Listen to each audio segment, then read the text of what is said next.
19th, 20th century American philosopher and psychologist William James was actually right and precise when he once said, "Time itself comes and draws," meaning time actually has always been a very complex thing, compulsive and conflicting reality governing not only our lives in its entirety but also limiting it, constraining its scope and durability and its time also in one way or another. So time and life are based on durations and they are limited by time itself. So we are limited particularly by the boundaries and constraints that time has always had about itself and around our lives in invisible terms. Now, the limitations of time are not visible, they cannot be seen, experienced, or they are not tangible either, but they can be definitely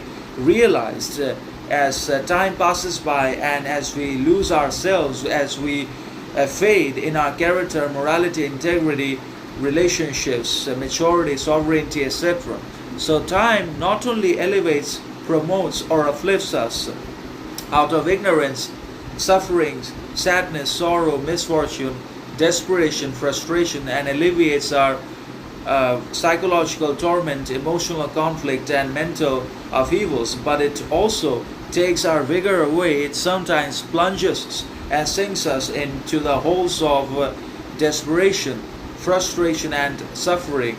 So that's how time works. It's a paradox all by itself, but it comes in drops. Sometimes time seems to move very fast.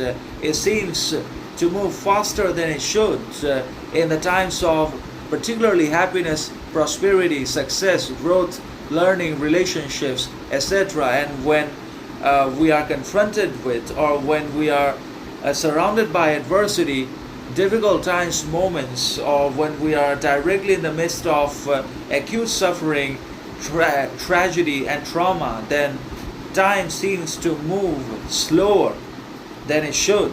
Time becomes very slow, particularly during tough times and dangerous hours and dark moments, because that's how the human mind works. Now, time does not move fast or slow, it moves and runs in accordance with its own arbitrary laws and pre-decided norms, but our mind plays tricks with us. It's all psychological manipulation and illusion that we are victims of.